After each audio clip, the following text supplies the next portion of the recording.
Hey Guardians, welcome to the new name for the podcast, which is called the Kahana Tall Podcast. For those of you that are unfamiliar with the Kahana Tall, it was also where the Krill of Fundam went to gather in the Grimoire Anthology 1, where all the Thrall gathered to trade resources, hire mercenaries.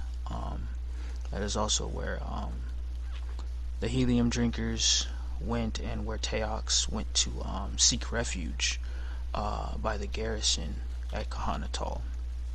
So, in honor to that, this podcast is going to be called the Kahanatal Podcast, so that other Guardians can come, share their ideas, get an interview, get your clan names out there, and be heard, whether you are from with Titan class, Hunter class, or Warlock class, and whatever your clan represents. So, with that being said, welcome. And Mo, will you get us started on what we are going over today? Why, sure, Dad. I'd be glad to. So, there's been a recent interview with Luke Smith done by Polygon, in which some very Mm-hmm. interesting things were brought up, and kind of has a little bit of the Destiny community on edge. Luke is talking about SuPeRs and how we're going to be getting new darkness subclasses as well as new fragments, or I think they're fragments. Yeah, new fragments, possibly new aspects even, which is all going to be really cool to see darkness powers go ahead and start fleshing themselves out, getting new darkness subclasses and such like that. Maybe even a poison darkness subclass. I know that there's a few of us that are kind of speculating that. Evan FF, I believe, was one of the first people I saw talking about that. But we're wanting to see kind of the same done to some of our light subclasses. We want to see a little bit of that change back to Destiny 1 subclass tree menus, where you could go ahead, select nodes, and customize the way that your subclass actually worked, make it really fit your playstyle. And right now it's very limiting. Now, Luke has come out and said we do want that option for the light based subclasses, but it's not the forefront of some of the Destiny team's goals at the moment. I'm sure that some of those goals right now are actually optimization, the new DLC that's coming out, the new events, etc. But we shouldn't be anticipating a light based or a light subclass based update rework for probably about a year or so. And on top of that, Luke was saying, or at the very least, the article in Polygon was saying that there's a possibility that we may end up getting some of these subclasses maybe either completely removed or heavily reworked. And this has a lot of the community, it has them kind of worried. And I don't blame them. I don't want to see Blade Barrage or Nova Warp or any of the lesser used subclasses gone just because they're not very popular. This is a little interesting. We're seeing another possible hint at a huge content vaulting, but this isn't just content vaulting. This is actually like playstyle vaulting. The content vaulting, sure, it sucks, but it was removing where you interact, how you go ahead and utilize your playstyle to enjoy that playstyle. Well, It's the an thing with environment. that, if I can just interject, I think the thing with that is like, even if they brought out a bunch of new weapons and they didn't sunset like the other ones, I myself would still be using Luna's Howl, and I would still be using my Scorpion. I would care for the new one. I get it, but the one I got most of my kills with was my Scorpion, so I would still use it, because that was my loadout for years. So it's just like, had they not sunsetted it, it would have been a waste of bringing out new weapons because people just would have still crutched on Luna's Howl, Not Forgotten, Mountaintop, even after it got nerfed, Very true. which I think was pointless. But you got to see the point that people would have stayed with those stuff. Like, and I'm one of them. I would have Yeah, stayed using Scorpion, even though you know, the new what is it called, the Trustee. It's great. It's a good replacement, but I still would have picked my Scorpion over it because it did damage. yeah. Yeah, you were comfortable with it. It was what you had the most amount of kills with, what you had your experience with, and it's just comfortable to go ahead and stick with that. However, this again, it's a play style. It's not just vaulting the menagerie or vaulting a zone space. This is actually possibly vaulting away uh, top tree tether because maybe that's the least used tether. It's a shutdown super tether. I only use it just to be like a dick sometimes, you know? Indeed, Like someone pops but super, hit it, throw it on a wall, and then let that roaming super run into it, and boom, they lost their super and they get slapped. Yeah, dude, that's amazing. It's a good indeed, feeling. absolutely. But which numbers wise, which one is the more is more widely used? I mean, when it comes down to it, probably spectral blades when it comes down to PvP. Um, but then you go into PvE, and what if it's bottom tree tether? And then we end up losing top tree tether altogether, and so you only have two supers, or you only have one super, and they say, well, we're going to rely on the PvE community to determine what supers stay. I can hardcore see where people are getting kind of freaked out on this. I don't want to see Thunder Crash go any more than I want to see bottom tree tether. I don't want to see Nova Warp go. I hate top tree Dawn. Don't want to see it go. It has versatility inside of the Crucible, and it's a fun playstyle for a lot of people. What I would like to see is for them to go back to like a similar type of D1 plate where you can say, I want this super, I want these type of perks, and this is how I want to mix and match my stuff. If you access Top Tree Dawn, maybe that ends up removing from you certain types of grenade options or certain type of abilities. Maybe it alters also your ability cooldowns and such like that. So if you pick Top Tree Dawn, well, you don't have your grenade back as often. It adds like a 10-second cooldown addition to your ability. You pick that, maybe you have the option of your Icarus dash, but you can't skydive. Different little ways to go ahead and modify the super in the subclass, even going down to maybe saying, okay, we're going to take these perks, and these perks are ascended to similar to like our aspects right now. Instead of calling them aspects, we would end up calling them something different for the lights-based subclasses. What, like shards, whispers of the traveler, or fragments of the traveler, Yeah, shards of things light, like something that. like that. I think it would be really interesting to see that, and having that so that okay, if you pick this type of ability or you pick this type of super, you're locked away from these other things. Like somebody who very much enjoys Golden Gun. I love Golden Gun. I end up picking. I prefer Bottom Tree because of that weighted knife. The weighted knife is so much fun to It's a use. one hit kill. Oh yeah. There is that. But hitting that, oh man, it feels so satisfying.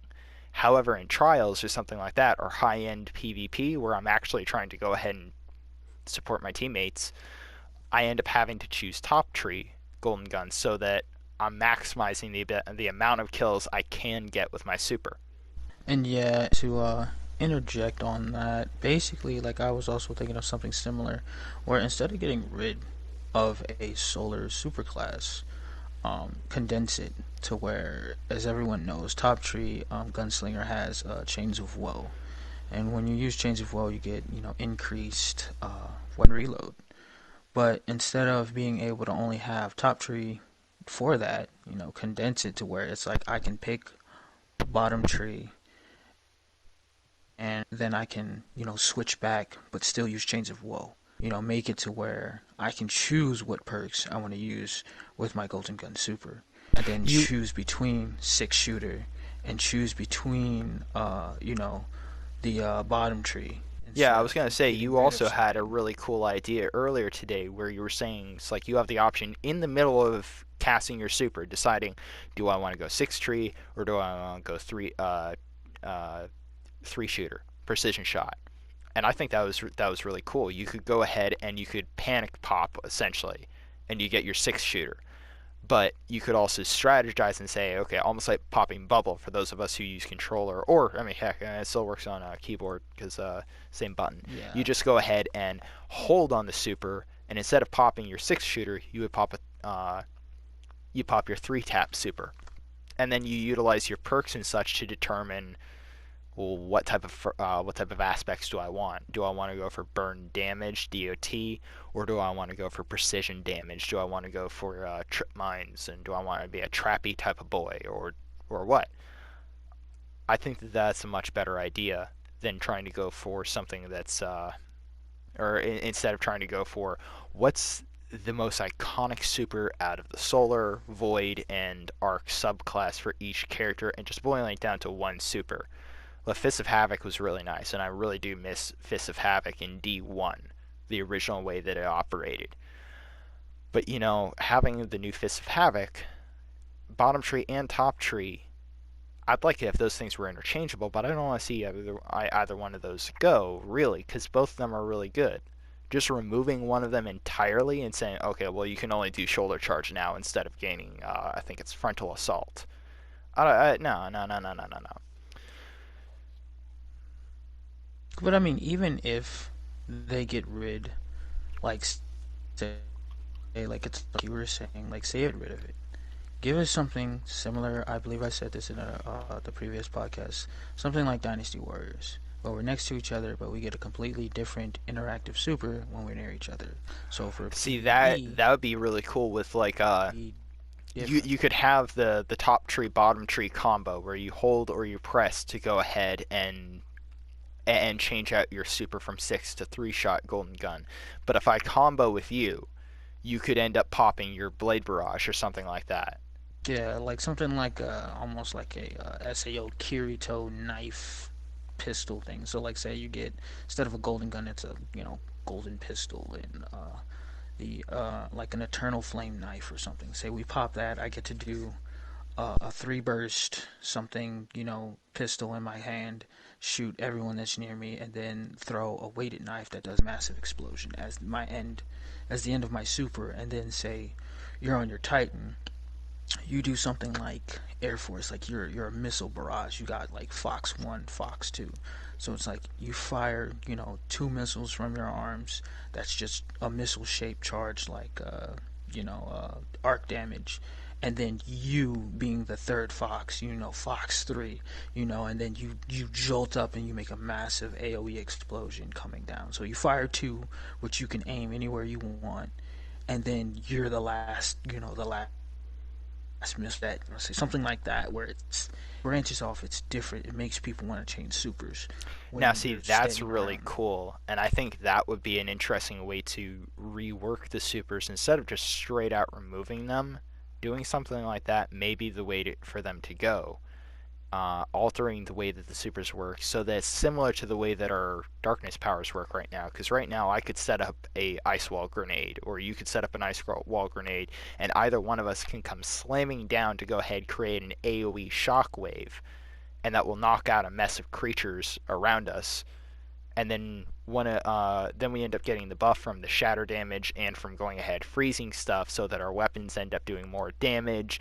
We end up getting ability regens off of these. We can end up working in tandem a lot easier than just saying, oh, creating an orb of light will go ahead and do this, or getting headshots will help your teammates reload faster. Sure, that's really nice, but that team setup and that team play, that may be the key that they need to focus on with these light-based subclasses.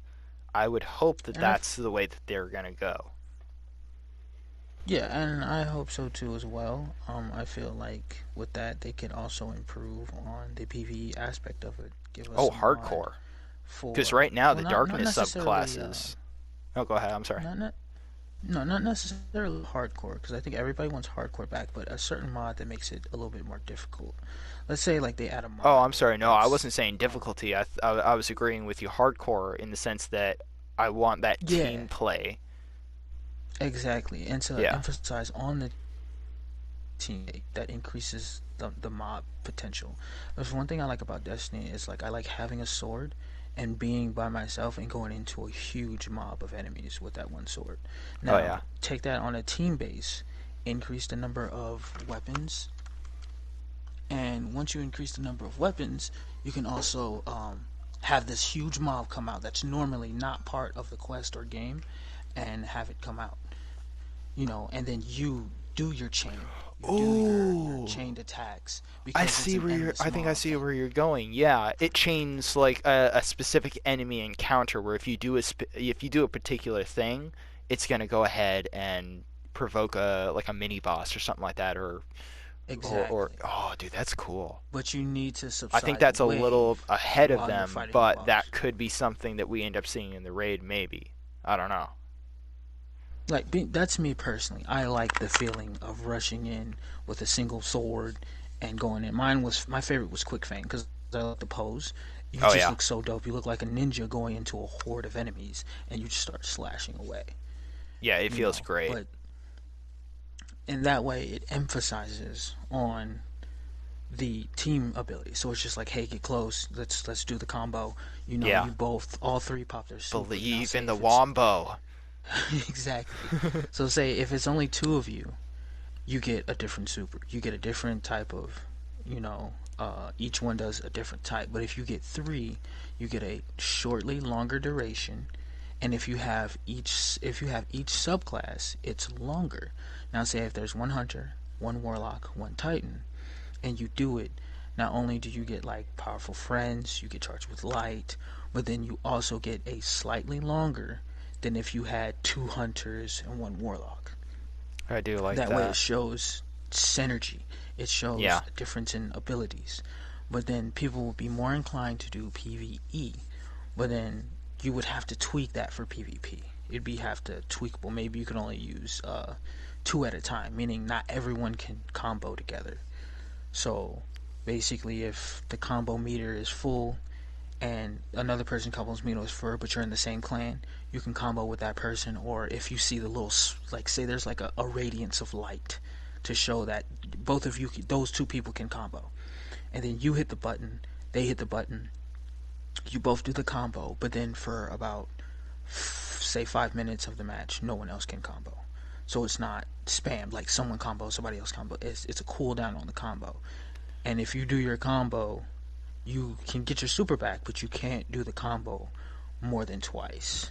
So that'd someone be else would have to do it interesting. with you. Yeah, It'd be have to worked out and tweaked a little way, it may but need I like almost feel a Bakris, Mask of Bakris type thing where you have a cooldown on top of your super regen type thing. You're not allowed to even start your super regen for another like 20 seconds.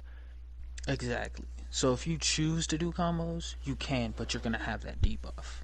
Yeah. But if you And then choose to just missing go those at it combos as inside of PvP would be even more devastating.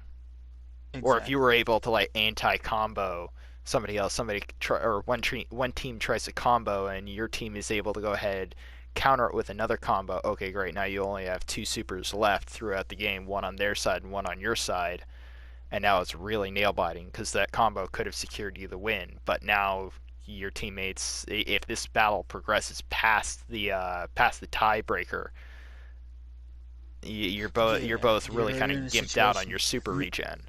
That's interesting. Exactly. I really like that. Yeah, and I mean, even if you're watching this podcast, give us your ideas. If you feel like that's a great idea, tell us, let us know if these ideas that you're listening to, like, do you want to jump in on this conversation and, Yeah. you know, get in on this, let us know If you because want, then, if it's an idea that you like and you actually want to see this in the game, let's try and hit up Bungie and say, it's like, hey guys, if you are considering removing our supers, find a way to actually make the supers worthwhile and don't just give us top tree golden gun, uh, bottom tree Nova Bomb. Don't bring it down to just one. Give us a way to go ahead and work it in. Now, I love Dead's idea where you essentially have like two supers rolled into one maybe, and then have a third super that is some sort of a team combo, like super finisher type move. Dude, I'm geeking on that. That's super tough. I bro, would I played love to Dynasty see Warriors that. for a long time. Like, I played all the way up to, like, maybe Strike Force, and then I stopped. That's when they got crazy with supers. They started acting like Dragon Ball Z almost. But the concept of Dynasty Warriors, like its super abilities and being able to chain your super attacks, they were limited, just like ours. Very Yeah. similar to ours, where if you chain, but Dynasty Warriors 2 had like a decent combo. Like once you did a combo, your thing extended, you did more damage, you could hit more enemies. It was amazing. So if we can get something like that and get there was another idea I had as far as like the menagerie. Everyone likes a wave type game. We don't have one necessarily, and a constant wave. There was an old anime I used to watch or read the manga rather. It's called Air Gear, Oh and they yeah, I had a remember that one. Drapium. Yeah, they had a Drapium tower. Now, throughout the anime, the tower was you thought it was like a tower going up to the sky, but it wasn't. It was a tower going in to the earth itself, and there were different levels. I was thinking like, baby, bring in a war moon. Uh, have it have towers. We have to go in there. We have different levels that we have to get to. It's never ending. You can keep going, keep farming gear, and you can emphasize on that team play. You can emphasize on your supers, get yourself better at stuff, and just keep going down in the tower. Like it's a never because you're descending into a planet, and this planet has multiple miles and miles of sections, and then have it to where there's like a score, like who went the further, who went 2 miles down, who got 18 miles, like Almost like a who combination managed to of get like the pit of heresy, the menagerie, and the haunted forest. exactly. It's never That'd be ending. cool. You constantly descend, and then you can Yeah, have it to like where it's great just big like challenge mode. yeah, and then you can have certain mods added to it, but it emphasizes on using your super, killing mobs, team playing, where you can level up slightly. Say every 10 miles, you get pinnacle, Right. or every no say every 50 you get a pinnacle if you hit 50 miles, and then if you hit 100 miles you get another pinnacle, but you get like so you get a soft cap kinda Yeah. almost. So if we get a new season, we need to level up. Everyone runs into the War Moon, starts trying to level up, but it's harder because it's a new season. Like it's much more difficult, much more harder because you're under level, but you're gonna keep Yeah. descending so you can get to level. That way, 6 people can go in.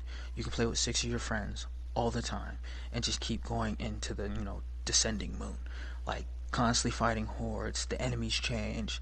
Say like at one section, the Cabal got stuck, and it's just nothing but Cabal enemies. Say there's a crazy section where the Vex got stuck with the Taken, and the Cabal are there. So now you got 3 factions fighting each other and you at the same time. So it's just like you got to clear out that whole room before you can descend even further into it. And then say there's a crazy one where it's just all bosses. So now you have to figure out how you and your team are going to take down a Vex Gate Lord, um, a Crawler, and whatever else, a Fallen Spider. Like all these things are down there, and you're just like, whoa. So you never know what to expect, and then it's just like each time you go down there, it's different. It changes. So whatever you faced at mile 50 in the tower, in that descent, the next team's gonna be like, well, we didn't get that. We didn't get bosses. We got like nothing but wizards, and they just kept freezing us. Like we couldn't move, and then it's just like, oh, that's not what we got. We just got Cabal phalanxes where they're just smacking us everywhere. So it changes every time. So now it can't be predicted.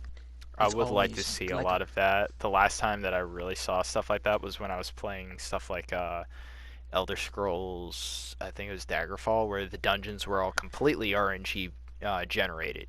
I'd like to see an RNG dungeon. That'd be really cool. yeah. And then like you probably get like a little cutscene, some tidbits of lore that they can throw in there every now and then. Like say you go down there, you're recording, and then boom, you get something that Zavala said that was a long time ago, or something that the speaker said that makes you question who the speaker was. Just like, whoa, what was that about? So Yeah. then Bungie can go in, add tidbits of lore each time someone goes in there. So it's not only for people who are trying to get better with their weapon for PvE or PvP. They can also go down there for lore content, have some secret lore that's not life Give a changing, but it's past collection. lore. Yeah, give a Yeah, like collection incentive for the fellows who like to go ahead and like find all the penguins, find all the dead exos, etc. I like that. I really dig yeah, that. and then like say the next season, you know, season end event. There's always a dungeon season end event. So at the bottom, you finally reach the center of the world, and say there's one of the worm gods there for that season. It's an after image of Zol or something like Mm. that. Or Yeah. you get to go to the past and you see, all three of the sisters, and you have to fight them and stop them. But it's just a vision. It's a good experience to all five gods. But you find out, oh, that wasn't even real. That was just an image. And that's the end of the season one. And then next season, it's not a war moon. It's just a regular moon we don't use. That's part of the solar system that the hive burrowed into. So now we go into that new tower. Completely different space, same concept. Then season end event. There's maybe not a vision, but a quest that ties into the next season. You grab that quest. You go in 5 miles, you grab the quest, and then you get some kind of story, some artwork, a trailer, a video, or something. Everyone freaks out, and then that's the end of the season dungeon one. And then you have the regular end of the season live event. So then it's like we're getting two. We're getting something for next season, and we're getting something to end the dungeon.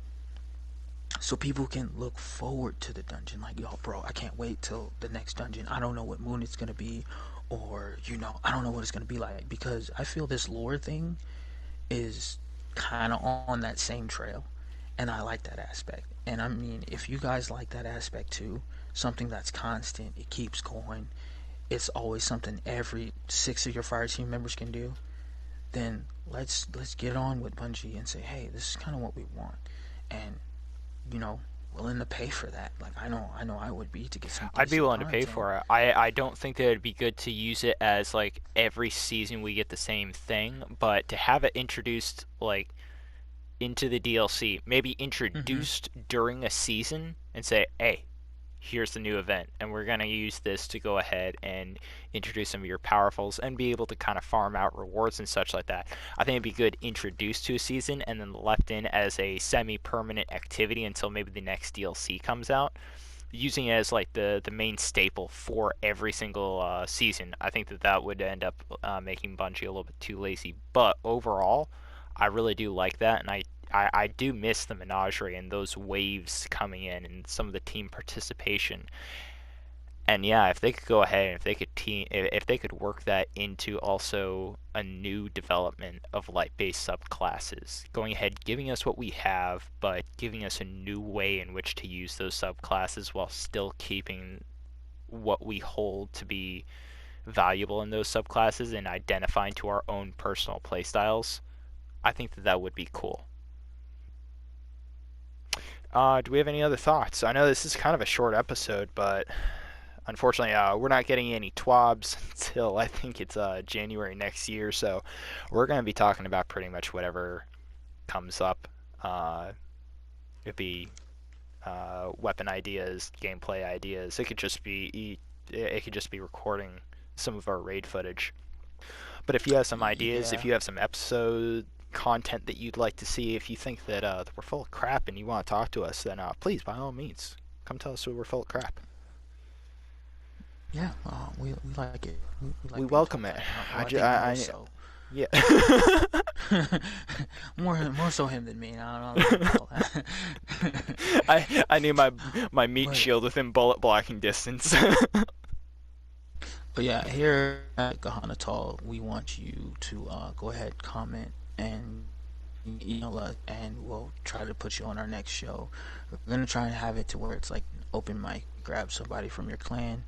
We do a raw mic interview. You get your clan name out there, but the rest of everyone can hear what the rest of the community has to say.